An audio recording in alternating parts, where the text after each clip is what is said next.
Guys, कैसे हैं आप लोग। तो हम लोग कोऑर्डिनेट ज्योमेट्री की नई एक्सरसाइज शुरू कर रहे हैं, दैट इज 7.2। एक्सरसाइज 7.2 स्टार्ट हो रही गाइस। इजी है, बहुत आसान एक्सरसाइज है। सेक्शन फार्मूले पे बेस्ड एक्सरसाइज है। किस पे बेस्ड है? Section formula. ठीक है, सेक्शन फार्मूला इज बेसिकली जब भी कोई लाइन डिवाइड होती है किस रेशियो में डिवाइड हो रही है, ठीक है, और क्या क्या कोऑर्डिनेट्स हैं, किस किस कोऑर्डिनेट्स के।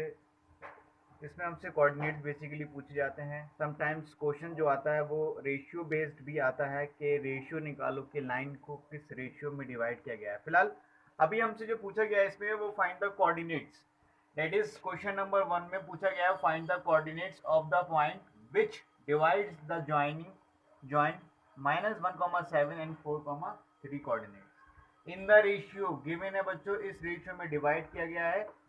उस पॉइंट की कोऑर्डिनेट निकालो जिसने इन दोनों पॉइंट्स की लाइन को ज्वाइन करते 2:3 रेशियो में डिवाइड किया है। तो हम लोग वही करने जा रहे हैं बच्चों।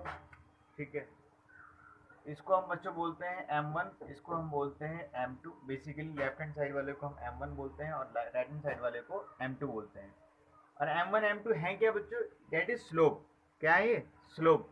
ठीक है, स्लोप है। M1 हमारा कितना दे रखा है? 2 दे रखा है। M2 कितना दे रखा है? 3 दे रखा है। ठीक है, और कोऑर्डिनेट जो दे रखे हैं हमें x1 ये रहा हमारा -1, x2 हमारा जो है वो 4 दे रखा है बच्चों, और y1 7 दे रखा है, और y2 कितना दे रखा है? -3। ठीक है, तो ये आ रहा हमारा सेक्शन फार्मूला जिस पे बेस्ड हमारी पूरी एक्सरसाइज है। तो सेक्शन फार्मूला हमें दे रखा है। क्या होता है? जैसे जिस जिस जो पॉइंट डिवाइड कर रहा है किसी लाइन को उसकी कोऑर्डिनेट्स हमारे पास यहाँ होते हैं बच्चों। जो पॉइंट लाइन को डिवाइड कर रहा है जिस भी रेशियो में कर रहा है, ठीक है, उसके कोऑर्डिनेट बच्चों हमारे पास यहाँ होते हैं। और उसका फॉर्मूला जो होता है section formula M1x2 plus M2x1 upon M1 plus M2 comma M1y2 M2y1 plus M1 plus M2।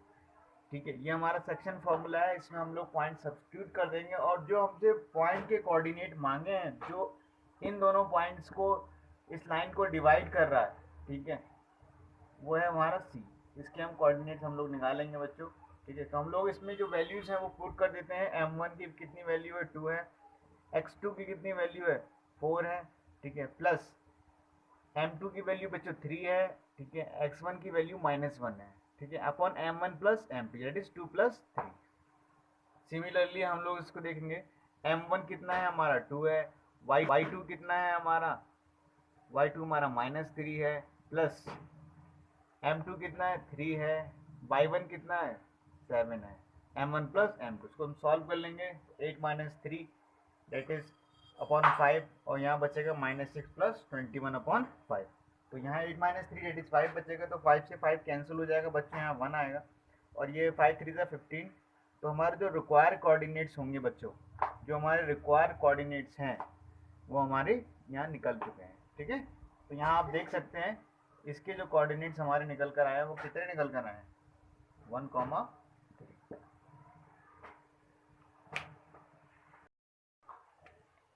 हम लोग क्वेश्चन नंबर 2 देखते हैं बच्चों। ठीक है, तो find the coordinates of the points of try section of the line segment joining the point 4, -1 and -2, -3। Try section के बच्चों यहाँ पर इंपॉर्टेंट मीनिंग है, मैं आपको बताऊंगा। ये दो पॉइंट्स हैं A और B। ठीक है, ट्राई सेक्शन का मतलब होता है 3 इक्वल पार्ट्स। क्या होता है? 3 इक्वल पार्ट्स। अगर मैंने इसमें इस लाइन में 3 इक्वल पार्ट्स बनाए, दिस एंड दैट, ठीक है, तो ये 3 इक्वल पार्ट्स हैं, दैट इज AB की डिस्टेंस, BC की डिस्टेंस एंड CD की डिस्टेंस इक्वल है। ठीक है, तो ये 3 इक्वल पार्ट्स हैं। तो इसमें हमें रेशियो गिवन नहीं है, और लेकिन रेशियो की जगह पे हमें ये वर्ड इंपॉर्टेंट दे रखा है, दैट इज ट्राई सेक्शन। तो हमें मतलब तीनों पार्ट जो है वो इक्वल है, 1 1 1, तीनों पार्ट जो है इक्वल है। ठीक है, तो हमें बेसिकली इसमें फाइंड जो करना है वो कोऑर्डिनेट निकालना है। कोऑर्डिनेट निकालना है B एंड C के। इसमें साफ साफ लिखा हुआ है क्वेश्चन में, find the coordinates of the points. तो ये तीनों इक्वल पार्ट्स हैं बच्चों। ठीक है, तीनों इक्वल पार्ट्स। अगर हम यहाँ के कोऑर्डिनेट की बात करें दैट इज B की, तो यहाँ पर 1:2, यहाँ 2 पार्ट हो जाएंगे बच्चों। अगर हम यहाँ पर अगर हम B के फाइंड करेंगे कोऑर्डिनेट, तो जो B पॉइंट है उसने जो रेशियो में 1:2 रेशियो में लाइन को डिवाइड कर रखा है। ठीक है, यहाँ से यहाँ तक होगा 2 पार्ट्स, और यहाँ से यहाँ तक होगा 1 पार्ट। इसी तरीके से हम लोग अगर सी की बात करेंगे तो यहाँ से यहाँ तक 1 पार्ट होगा बच्चों, और यहाँ से यहाँ तक 2 पार्ट्स होगा। तो मैं अगर इसकी रेशियो की बात करूँगा सी का, तो इसका रेशियो हो जाएंगे बेटा 2:3, 2:1, ठीक है। 2:1 इसके रेशियो हो जाएंगे और 1:2 इसके रेशियो हो जाएंगे। तो बेसिकली हम लोग इसके फाइंड करने के लिए जा रहे हैं कोऑर्डिनेट्स ऑफ बी। तो देखिए हमें a b b c c d equal दे रखे हैं, ट्राइसेक्शन का मीनिंग हो गया। तो अगर हम बी के कोऑर्डिनेट्स देखें, आई मीन रेशियो देखना चाहेंगे बी के, तो 1:2 है बच्चों, कितने 1:2। तो m1 कितना हो गया 1 हो जाता है, लेफ्ट वाला m1 होता है, राइट वाला m2 होता है, ठीक है। x1 कितना है हमारा 4 है, x2 हमारा कितना है -2 है, ठीक है, और y1 हमारा कितना है -1 है, और y2 हमारा कितना है -3 है, ठीक है। अब हम बाई सेक्शन फॉर्मूले में इसमें सब्स्टिट्यूट कर देंगे इसकी वैल्यूज, और हमें b के कोऑर्डिनेट्स मिल जाएंगे। तो हमने m1 x2 plus m2 x1 plus m1 plus m2, similarly y1 m2 y2 plus m2 y1 upon m1 plus m2, ठीक है। अब हम वैल्यू सब्स्टिट्यूट कर देंगे 1, -2 प्लस 2, 4 और 1 प्लस 2, ये वैल्यू सब्स्टिट्यूट कर देंगे बच्चों। तो हमें फाइनली इसको सॉल्व करने के क्या बात मिलेगा, -2 प्लस 8 दैट इज 6, और इसको सॉल्व करेंगे बच्चों तो माइनस का 5, 3 बचेगा, ठीक है। तो 6, 3 अब कॉमा माइनस को 5, 3 अब कॉमा माइनस को 5, 3, ये हमारे कोऑर्डिनेट किसके होगा बच्चों, बी के। अब हम लोग निकालने जा रहे हैं सी के कोऑर्डिनेट, ठीक है बच्चों। हम लोग कोऑर्डिनेट्स निकालने जा रहे हैं सी पॉइंट, किसके निकालने जा रहे हैं, सी पॉइंट्स के निकालने जा रहे हैं। तो सी पॉइंट्स हमें पता है इसके जो रेशियो में डिवाइड कर रखा है ए बी को, वो 2:1 में कर रखा है, क्योंकि 2 पार्ट्स इधर हैं और 1 पार्ट इधर है, ठीक है, क्योंकि ट्राइसेक्शन था, तीनों पार्ट इक्वल थे, ठीक है। अब अगर हम कोऑर्डिनेट सी की बात करेंगे दैट इज थर्ड पॉइंट की, तो उसमें 2 पार्ट्स इधर आ जाएंगे, 1 पार्ट इधर आ जाएगा, ठीक है। तो m1 कितना हो जाएगा 2 हो जाएगा, और m2 कितना हो जाएगा 1 हो जाएगा। m1 और m2 की वैल्यू हो गई, x1 हमारा 4 है, x2 कितना है हमारा -2 है, y1 -1 है, और y2 कितना -3 है।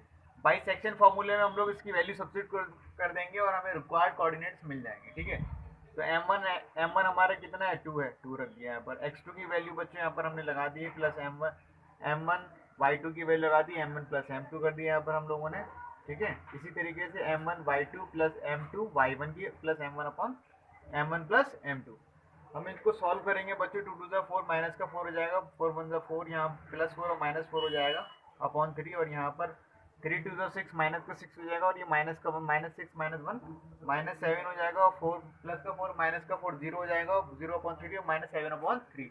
तो ये ओवरऑल बच्चों 0 ही हो जाएगा, कुछ भी अपॉन 0, कुछ भी न्यूमरेटर में अगर 0 होता है और उसके डिनोमिनेटर में चाहे कुछ भी वैल्यू, उसकी पूरी होल वैल्यू क्या हो जाती है 0 हो जाती है। तो हमें जो रिक्वायर्ड आंसर है वो कितना में मिला, -0, माइनस के 3/7/3, क्लियर है। 0, -7/3 ये हमारा रिक्वायर्ड आंसर हमें मिल चुका है। हम लोगों ने 7.1 में कोऑर्डिनेट ज्योमेट्री में क्वेश्चन नंबर 9 तक सॉल्व कर लिया था। अब हम लोग क्वेश्चन नंबर 10 देखते हैं, जिसमें पूछा गया आपसे relation, that is find the relation between x and y such that the points x, y is equidistance from 3, 6 and -3, 4। तो हम लोग इसे वैसे ही करेंगे जैसे हम लोगों ने प्रीवियस क्वेश्चंस किए हैं, ठीक है। इक्वी डिस्टेंस वाले हम लोगों ने क्वेश्चन किए हैं, एक पॉइंट से 2 पॉइंट जो होते हैं वो इक्वल हैं, उस पे बेस हमने काफी सारे क्वेश्चंस किए हैं। तो सिमिलर मेथड हम लोग यहाँ पर भी फॉलो करेंगे। तो देखिए हम लोग इसे कैसे कर रहे हैं।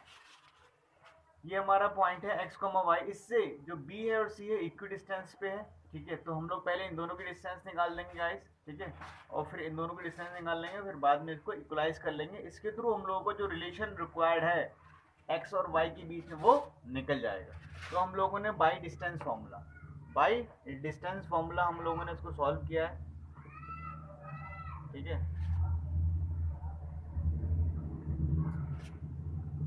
डिस्टेंस फॉर्मूला हम लोगों ने इसे सॉल्व किया है, ठीक है बच्चों। x2 माइनस x1 का whole square, y2 minus y1 का होल स्क्वायर, ये निकल गई हमारी AB की डिस्टेंस। अब हम लोग निकालेंगे AC की डिस्टेंस, x2 माइनस x1 का whole square, y2 minus y1 का होल स्क्वायर। फिर हम लोग इक्वलाइज कर देंगे because A is equal distance from B and C, ये आ गया। अब हम दोनों ऑन बोथ साइड स्क्वायरिंग करने पे हम लोग क्या मिलेगा बच्चों, अंडर रूट जो है इसमें से वो रिमूव हो जाएगा यहाँ से। हम लोग फिर इसको सॉल्व कर लेंगे, a माइनस बी के होल स्क्वायर से हम इसको x, ठीक है बच्चों। तो हम लोग उसको a माइनस बी के होल स्क्वायर के फॉर्मूले से खोल लेंगे। इसको हम खोलेंगे तो ये बच्चा आएगा -3 का whole square a square plus b square और -2 into a, into b. Similarly इसको भी हम खोलेंगे, यहाँ प्लस लगा है, a square plus b square minus 2 into a into, ठीक है। इसी तरह हम लोग उसको भी एक्सपेंड करेंगे बच्चों, ठीक है। A square plus b square minus के 2 इंटू ए इंटू बी, ठीक है। इसको हम खोलने जा रहे हैं बच्चों, a square plus b square minus 2 into a into, ठीक है। तो यहाँ -3 का होल स्क्वायर, इससे ये कैंसिल आउट हो जाएगा, एक्स स्क्वायर से एक्स स्क्वायर कैंसिल आउट हो जाएगा, वाई स्क्वायर से वाई स्क्वायर कैंसिल आउट हो जाएगा। रिमेनिंग जो पोर्शन है हम लोग यहाँ पर लिख देते हैं, ठीक है। तो हमारे यहाँ 3 2 6 प्लस 6x, ठीक है, 4 4 ज़ा 16, ठीक है, माइनस का 8y, ठीक है, उसके बाद माइनस का 6, ठीक है, ये आ जाएगा हमारा 36, ठीक है, और ये आ जाएगा हमारा माइनस का 12y, ठीक है। अब हम लोग नंबर जो है वो एक तरफ कर लेंगे और जो हमारा पॉलिनोमियल है यानी कि वेरिएबल वाली टर्म है उसको एक तरफ कर लेंगे, ठीक है। इसको हम इधर ले जाएंगे, इसको इधर ले जाएंगे और उसको इधर ले जाएंगे, चेक करते रहिएगा। 6x यहाँ पर आगे 6x प्लस का हो जाएगा, ठीक है, यहाँ पर है 36 माइनस ये प्लस का था इधर आगे माइनस का हो जाएगा 16, ठीक है, माइनस का 12y था, यहाँ पर माइनस का 8 था, इधर का आगे प्लस का 8 हो जाएगा, ठीक है। यहाँ 12x हो जाएगा बच्चों, 20 रिमेनिंग बचेगा और यहाँ बचेगा माइनस का 4y, ठीक है। तो ये आपका रिलेशन हो गया, ठीक है। अब इसमें से हम लोग क्या करते हैं, 4 कॉमन, चाहे आप 4 कॉमन लेके इसको सॉल्व कर सकते हैं बच्चों। जैसे हम लोगों ने इसमें से अगर 4 कॉमन लिया तो आपका इधर कितना बचेगा, 5 बचेगा, यहाँ माइनस का y बचेगा, यहाँ 12 बचेगा, ठीक है। तो इसका अब ये सॉल्व हो सकता है आपका 4 3 ज़ा 12। तो हमारा फाइनल रिलेशन बच्चों बचेगा 3x माइनस के 5y।